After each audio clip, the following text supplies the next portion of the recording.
I'm Taylor. You are at the Reputation Secret Session. So now here we are, and this is a secret session, and what I would like to do is explain to you how important secret sessions are to me.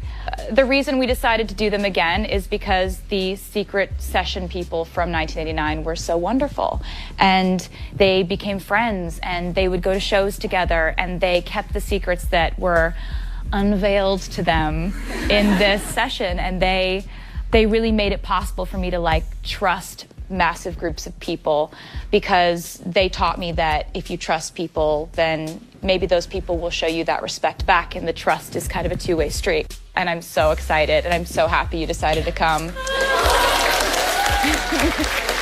thank you for coming to my house. So with this album, the first song is a song called Ready For It that's already out.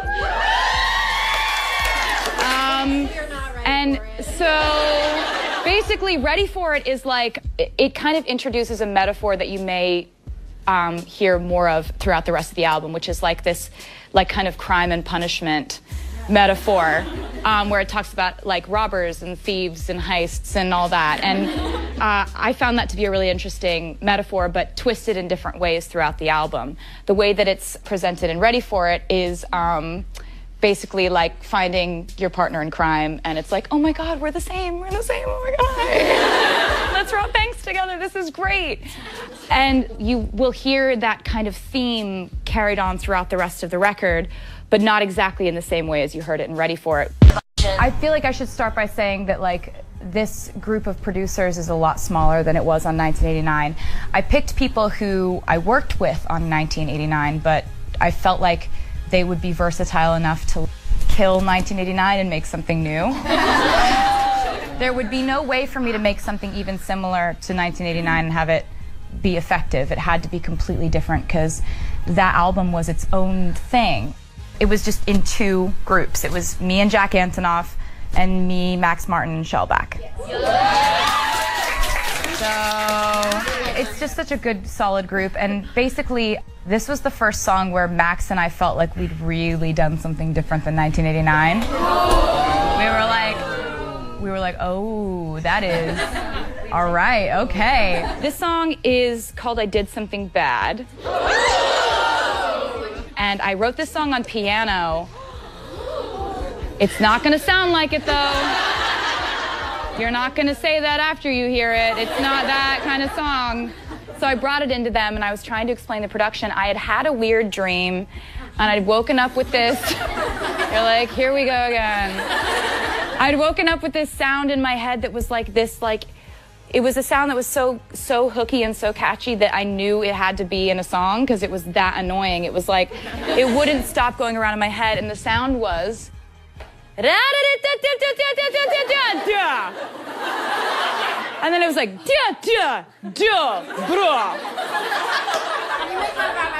yeah, absolutely.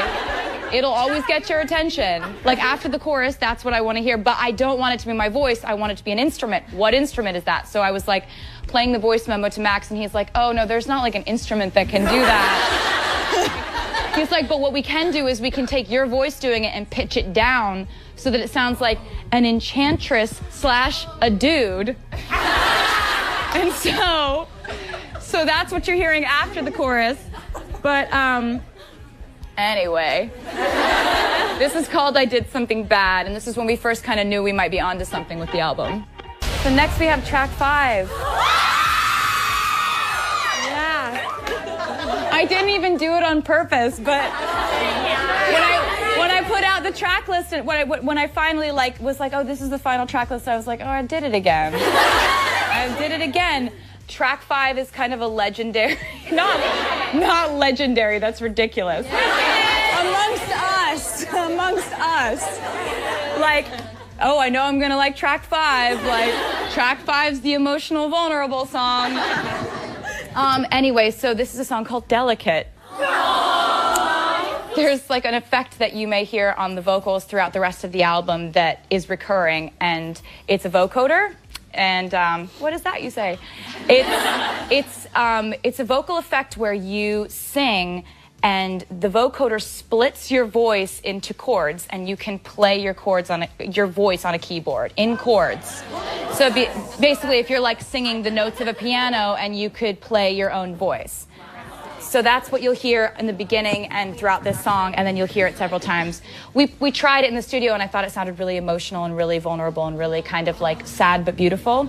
This is a song that, like, the idea of your reputation is definitely something that I play on for the entire album, but when the album starts off, it's much more bombastic. It's more like, oh, I don't care about what you say about me. I don't care what you say about my reputation. It doesn't matter. Blah. Like, but like, then it hits this point on track 5 where it's like, oh God, what happens when you meet somebody that you really want in your life, and then you start worrying about what they've heard before they met you, and you start to wonder, like, could something fake, like your reputation, affect something real, like somebody getting to know you?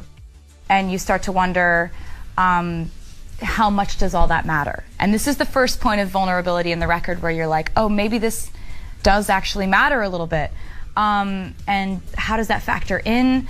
Kind of questioning the reality and the perception of a reputation and what that actually, how much weight it actually has. So this is called Delicate.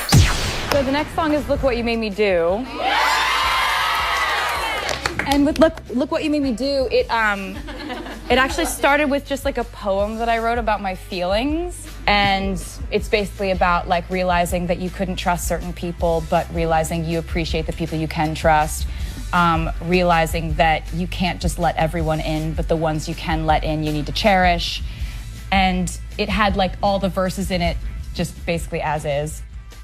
When the beat hit, we were like, ooh, look what you made me do. Look what you made me do. And we were just like, oh my God, like we've got to like edit out the rest of the words and just do that.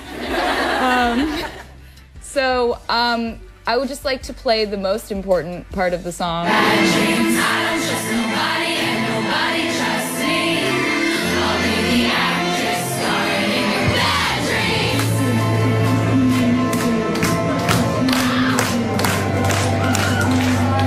You will tear me on the wall right now. Why? Oh, 'cause he said, look what you made me do. Look what you made me do. Look what you just made me do. Look what you just made me do.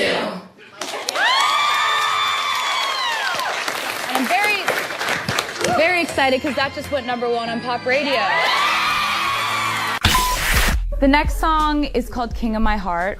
Oh my God. And like, okay, so one thing about the Ready For It video that you saw, which you may not have picked up on because you weren't freeze framing every single thing of the video, but yeah, in a lot of the scenes there will be like lyrics from the album that no one's heard yet graffitied on the walls. So I saw you guys pick up on like, yeah, I saw you pick up on like they're burning all the witches. So that was one of them. But there's also like a bunch of like hearts with crowns on them for the song King of My Heart. And basically this song, I think it's really interesting when people talk about their love stories, right? Like when you guys like blog about like this, me and my husband, me and my boyfriend, like, or just anybody talking about how they fell in love. Like there seem to be these definitive phases, like whether, and it doesn't matter how long that phase lasts, there seems to be like a moment when you knew it transitioned to the next phase. People will be like, oh my God, we were friends for 6 years and then there was this moment and we knew and then it changed. Then there was a moment and it got even deeper and then there was a moment and we knew. Or like I saw this person and then there was this moment and we knew. Everybody has a different story with how they connect with someone else. And what I find interesting are the moments where it switches, because you always hope that that switch is going to move you forward and not backward, because it can happen both ways. It could happen either way. So I always wanted to structure a song where each individual section of the song sounded like a move forward in the relationship. And so but still being listenable, you know? So I wanted the verse to seem like its own phase of a relationship, the pre-chorus to sound like its own phase of a relationship, and the chorus to sound like its own phase of a relationship. And I wanted them to all have their own identity, but seem like they were getting deeper and more fast-paced as the song went on. So finally I was able to achieve that in a song. This is a song called Dress. This song was one of those things where like almost every line is like something that I came up with like a year before, and then like when I was writing the song I just like cherry picked and I was like that, like that, like that, like that. And I was really proud of the hook of this because it sounds like a pickup line. And yet it is a love song about deep and tender feelings. The next song on the album it's about when people take nice things for granted. Like friendship or like trusting people or being open or whatever, like letting people in on your life, trusting people, respect, all that. Those are all really nice things. And so this is a song called This Is Why We Can't Have Nice Things.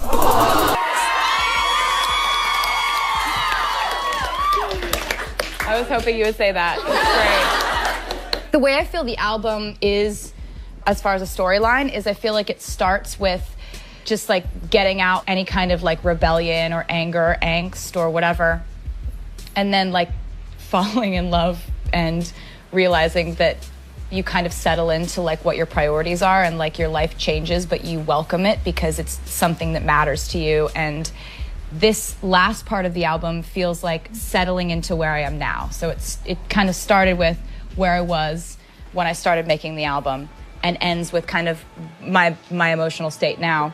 And this song, I think, really reflects that probably the best on the album, and it's called Call It What You Want. We threw a big like New Year's party in London this year, and I was thinking about how everybody like talks and thinks about who you kiss at midnight, right? Like it's this big romantic idea of like who you're gonna kiss at midnight, like ring in the new year. And I think that is very romantic, but I think there's something even more romantic about who's gonna deal with you on New Year's Day.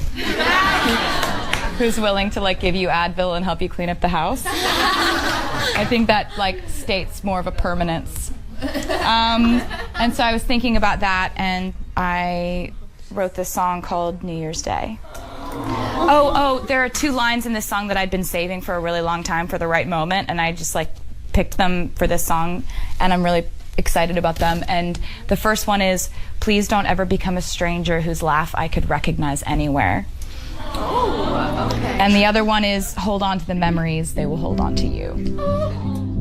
Thank you so much for listening. Bye, guys.